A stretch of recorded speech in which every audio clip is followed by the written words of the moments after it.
हाय friends, मेरे YouTube channel Anoop study centre में आप लोग का बहुत बहुत स्वागत है। फ्रेंड्स, आज हम लोग देखने वाले हैं जीके से संबंधित प्रश्न जो ज्योग्राफी से संबंधित है। और जितने सारे प्रश्न किसी न किसी एग्जाम में पूछा गया और आने वाले एग्जाम में भी पूछे जाने की संभावना है। तो चलिए हम लोग बिना देर करते हुए सीधे प्रश्न की ओर आगे बढ़ते हैं और देखते हैं सारे प्रश्नों को।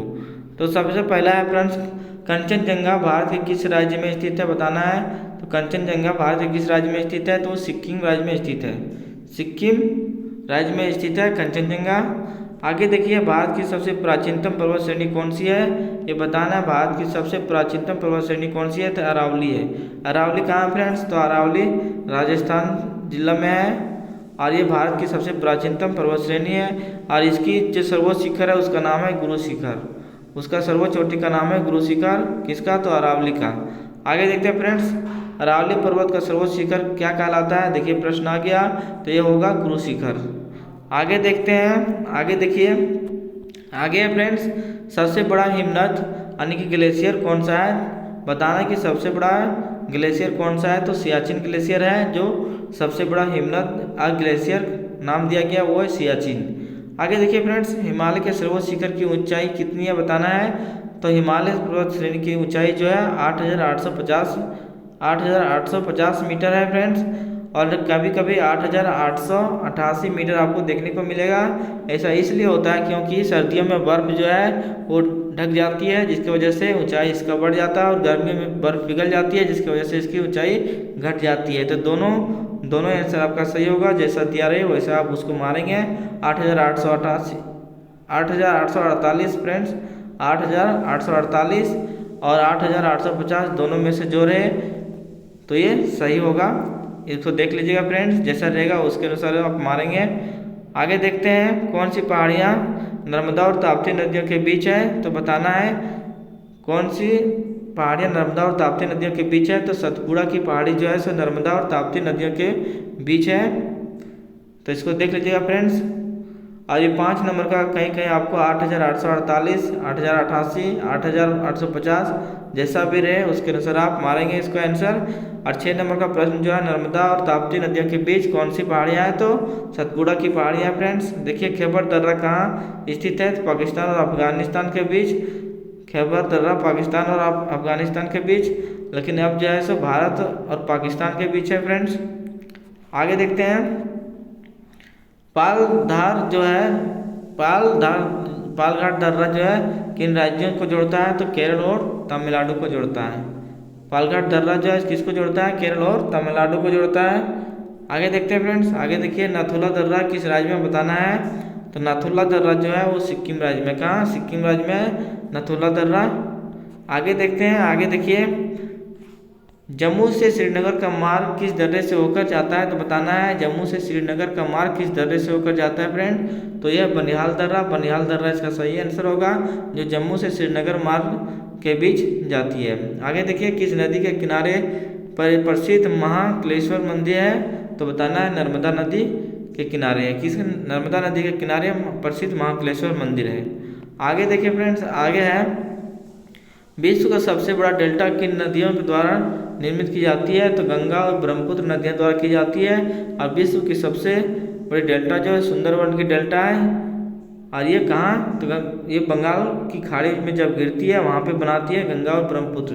गंगा और ब्रह्मपुत्र जो है सब बांग्लादेश में संयुक्त रूप से मिल जाती है, और दोनों का संयुक्त धारा बंगाल की खाड़ी में गिरती है और वहाँ पे सुंदरवन का डेल्टा बनाता है, जो विश्व का सबसे बड़ा डेल्टा है। आगे देखते हैं फ्रेंड्स, आगे देखिए, किस स्थान पर भागीरथी और अलकनंदा मिलकर गंगा का निर्माण करती है, तो देवप्रयाग में जो है सो अलकनंदा और भागीरथी मिलकर गंगा का निर्माण करती है। आगे देखते हैं फ्रेंड्स, आगे है, अरावली पर्वत श्रृंखला किस नदी प्रणाली से विभाजित है, बताना है कि अरावली पर्वत श्रृंखला किस नदी प्रणाली से विभाजित है, तो चंबल और साबरमती नदी हो जाएगा इसका सही आंसर। आगे देखते हैं, लूनी नदी कहाँ गिरती है, तो लूनी नदी कच्छकिरण में, जो कि गुजरात में है, वहाँ पे जाके गिरती है कच्छकिरण में। लूनी नदी कहाँ गिरती है, तो कच्छकिरण में जाकर के गिरती है। आगे देखिए फ्रेंड्स, आगे है, तिब्बत में मानसरोवर झील के पास कौन सी नदियाँ निकलती है, बताना है। तो तिब्बत में मानसरोवर झील है, वहाँ से कौन कौन सी नदी निकलती है, तो सतलज निकलती है, सिंधु निकलती है और ब्रह्मपुत्र नदी निकलती है। 3 नदियाँ निकलती है, कौन कौन? सतलज, सिंधु और ब्रह्मपुत्र। ये सारी नदियाँ कहाँ से निकलती है? तो तिब्बत के मानसरोवर झील से निकलती है। आगे देखिए, कौन सी नदी बांग्लादेश में जमुना के नाम से जानी जाती है, इसको बताना है। तो इसका जो सही आंसर होगा वो ब्रह्मपुत्र होगा। ब्रह्मपुत्र नदी बांग्लादेश में इसको जमुना के नाम से जाना जाता है। आगे देखते हैं, आगे फ्रेंड्स, किस नदी को दूसरी गंगा के नाम से जाना जाता है? तो ये बताना कि कौन सी नदी को दूसरी गंगा के नाम से जाना जाता है। तो कावेरी नदी को दूसरी गंगा के नाम से जाना जाता है। आगे देखते हैं फ्रेंड्स, आगे है शुष्क भूमि के लिए सर्वाधिक उचित फसल कौन सी है? तो शुष्क भूमि के लिए सर्वाधिक उचित फसल जो है वो मूंगफली है। तो इसका सही आंसर हो जाएगा मूंगफली। आगे देखते हैं फ्रेंड्स, आगे देखिए, राजस्थान की राजधानी कहाँ है बताना है। तो राजस्थान की राजधानी जो है सो जयपुर है। कहाँ? जयपुर। आगे देखते हैं, उदयपुर के ज्वार खाने किस खनिज के लिए उत्खनन के लिए प्रसिद्ध है बताना है। उदयपुर में जो ज्वार खाने हैं किस खनिज के लिए उत्खनन के लिए प्रसिद्ध है? तो जस्ता के लिए प्रसिद्ध है। आगे देखिए फ्रेंड्स, आगे है महासागरीय एवं महाद्वीपीय पर्वतों में किसके आधार पर अंतर किया जाता है वो बताना है। तो यह है घनत्व के आधार पर इसको अंतर किया जाता है। प्रायद्वीपीय भारत का कौन सा तट शीत ऋतु में अधिकतम वर्षा प्राप्त करती है? तो ये कोरोमंडल तट जो है प्रायद्वीपीय भारत का तट है जो शीत ऋतु में अधिकतम वर्षा प्राप्त करती है। आगे देखते हैं फ्रेंड्स, आगे देखिए, खनिज पदार्थों के दृष्टि से कौन सा भारतीय क्षेत्र अधिकतम समृद्ध है? तो छोटा नागपुर का पठार। छोटा नागपुर पठार कहाँ है? तो झारखंड में है। ये खनिज के दृष्टि से अधिकतम सुप्रसिद्ध है। आगे देखते हैं, टिहरी बांध को किस नदी से जल प्राप्त होती है? टिहरी बांध को किस नदी से जल प्राप्त होती है? तो ये भागीरथी नदी से इसको जल प्राप्त होती है। आगे देखते हैं फ्रेंड्स, आगे देखिए, किस हवा में चक्रवर्ती गति का अभाव पाया जाता है? तो टर्नेडो। इसका टर्नेडो है, इसका सही आंसर होगा टर्नेडो। भारत में निम्न में से कौन सी वनस्पति प्रमुख है? तो पतझड़ वन जो है वो वनस्पति प्रमुख है। आगे देखिए, बहुचर्चित सरदार सरोवर परियोजना। सरदार सरोवर परियोजना जो बहुचर्चित है निम्नलिखित में से किस राज्य में बताना है? तो किस राज्य में? तो गुजरात राज्य में सरदार सरोवर परियोजना है जो बहुत प्रसिद्ध और बहुत चर्चित में है। आगे देखते हैं, भारत के पश्चिमी घाट पर्वतीय क्षेत्र में निम्न में से किस प्रकार की वनस्पति पाई जाती है? तो सदाबहार प्रकार की वनस्पति पाई जाती है। इसका आंसर जो होगा वो सदाबहार होगा। आगे देखते हैं फ्रेंड्स, आगे देखिए, भारत में जल विद्युत शक्ति के विकास में कौन सा राज्य अग्रणी है? तो ये उत्तर प्रदेश है। उत्तर प्रदेश विद्युत शक्ति विकास में अग्रणी राज्य है। आगे देखते हैं, किस तिथि को दिन और रात बराबर होता है? तो 23 सितंबर को दिन और रात बराबर होता है। फ्रेंड्स, भारत में नमक की प्राप्ति मुख्य रूप से किस स्रोत से होती है? तो सागरीय जल से होती है। चट्टानी नमक की परतें, झील एवं मृदा जल से नमक की प्राप्ति होती है, यानी कि समुद्र से इसकी नमक की प्राप्ति होती है। फ्रेंड्स, आगे देखते हैं, आगे है, किस नदी को बृहद गंगा के नाम से जाना जाता है? तो गोदावरी नदी को बृहद गंगा के नाम से जाना जाता है। ये आंसर याद रखिएगा फ्रेंड्स, किस नदी को बृहद गंगा के नाम से जाना जाता है? तो गोदावरी नदी को बृहद गंगा के नाम से जाना जाता है। आगे देखते हैं, कौन सी नदी अपना मार्ग बदलने के लिए प्रसिद्ध है? तो वो कोसी नदी जो है वो अपना मार्ग जो है सो हमेशा बदलती रहती है, इसलिए इसको कहते हैं मार्ग बदलने के लिए प्रसिद्ध कौन सी नदी है? तो कोसी नदी है। आगे देखते हैं फ्रेंड्स, आगे देखिए, कौन सी नदी कपिल जलधारा जलप्रपात निर्माण करती है? इसको बताना है कि कौन सी नदी कपिल जलधारा प्रपात का निर्माण करती है। तो वो नर्मदा नदी है जो कपिल जलधारा प्रपात का निर्माण करती है। कौन सी नदी उड़ीसा का शोक नदी कहा जाती है? तो ब्राह्मणी नदी को उड़ीसा का शोक नदी कहा जाती है। आगे देखते हैं फ्रेंड्स, आगे देखिए, वैनगंगा और पैनगंगा किसकी सहायक नदी है बताना है। तो वैनगंगा और पैनगंगा जो है वो गोदावरी की सहायक नदी है। वैनगंगा और पैनगंगा किसकी है? तो गोदावरी की सहायक नदी है। किस नदी पर सबसे लंबा सड़क पुल का निर्माण हुआ है? तो गंगा नदी पर सबसे बड़ा सड़क पुल का निर्माण हुआ है। आगे देखते हैं फ्रेंड्स, आगे देखिए, कौन सी नदी विश्व का सबसे बड़ा नदी द्वीप माजुली का निर्माण करती है? वो ब्रह्मपुत्र जो विश्व के सबसे बड़े माजुली द्वीप का निर्माण करती है, ब्रह्मपुत्र नदी पर होती है। आगे देखिए, नर्मदा नदी का अधिकांश भाग भारत के किस राज्य में बहता है? तो मध्य प्रदेश में बहता है। नर्मदा नदी का अधिकांश भाग किस राज्य में बहता है? तो मध्य प्रदेश में बहता है। आगे देखते हैं फ्रेंड्स, आगे देखिए, कौन सी नदी रिफ्त घाटी से होकर बहती है? तो ताप्ती नदी है जो रिफ्त घाटी से होकर बहती है।